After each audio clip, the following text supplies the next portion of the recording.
أعوذ بالله من الشيطان الرجيم بسم الله الرحمن الرحيم سورة الفاتحہ کے فضائل کا ذکر تھا۔ اس کی ایک فضیلت صحیحین کی حدیث ہے۔ حضرت عبداللہ ابن عباس رضی اللہ تعالیٰ عنہما نقل کرتے ہیں،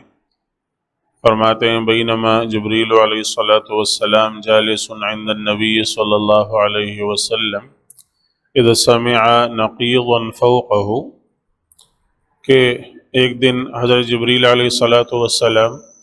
رسول اللہ صلی اللہ علیہ وسلم کے ساتھ بیٹھے ہوئے تھے،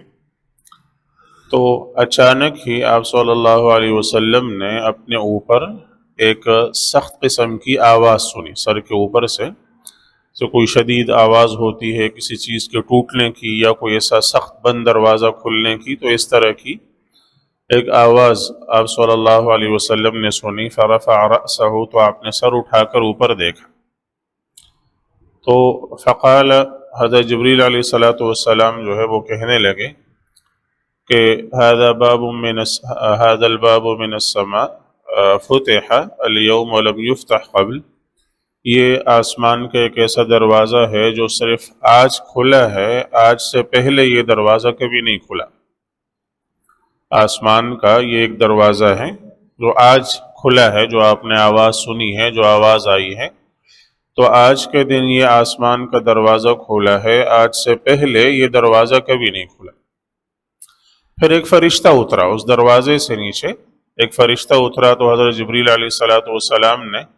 آپ صلی اللہ علیہ وسلم سے فرمایا کہ هذا ملک نزل اليوم ولم ينزل الا اليوم،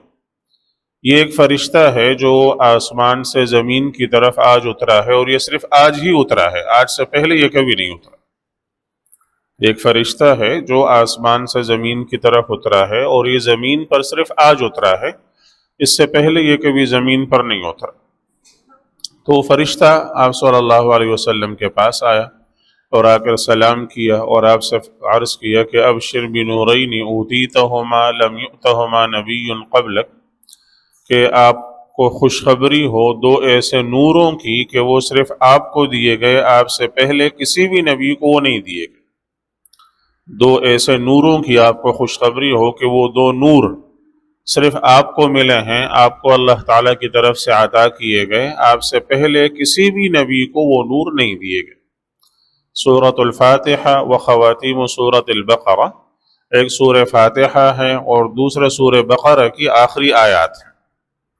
ایک نور سورہ فاتحہ ہے اور دوسرا نور سورہ بقرہ کی آخری آیات ہیں، آخری رکوع جو سورہ بقرہ کا ہے۔ تو یہ دو ایسے نور ہیں جو صرف آپ کو ملے ہیں، آپ کو دیے گئے ہیں، آپ کو عطا کیے گئے ہیں، آپ سے پہلے کبھی کسی نبی کو یہ نہیں ملے۔ تو جیسے میں نے عرض کیا کہ اس سے پہلے عرض کیا تھا کہ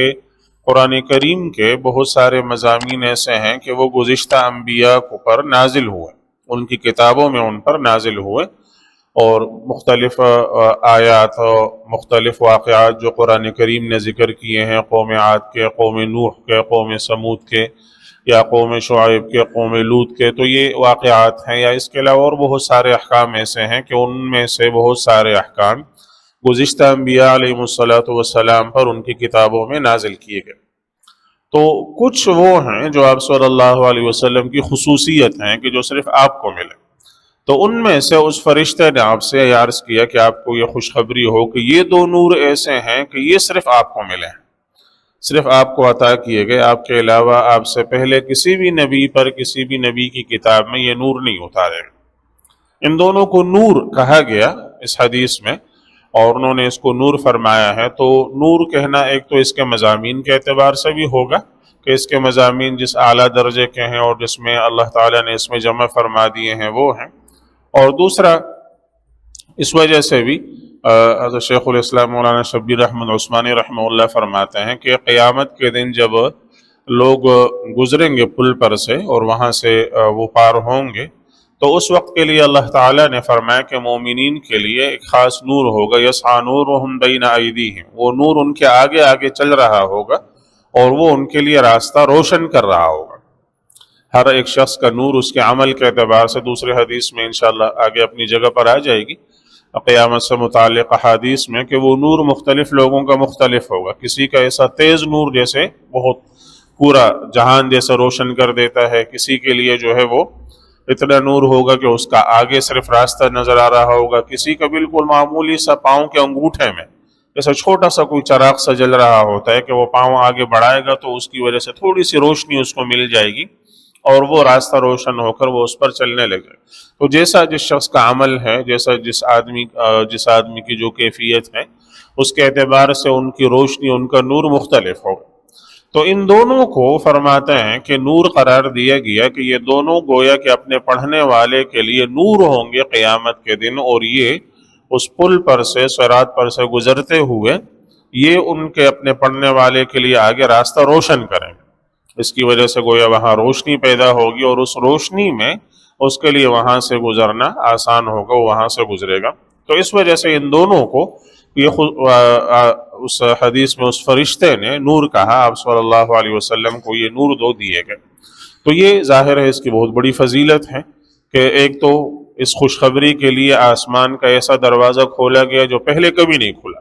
اور ممکن ہے کہ بعد میں بھی کبھی نہ کھولے، ہمیں تو نہیں پتا. لیکن وہاں جو حدیث میں وہاں یہ کہا گیا تو جبریل علیہ السلام نے یہ فرمایا کہ یہ ایک ایسا دروازہ آسمان کا آج کھلا ہے کہ اس سے پہلے کبھی نہیں کھلا.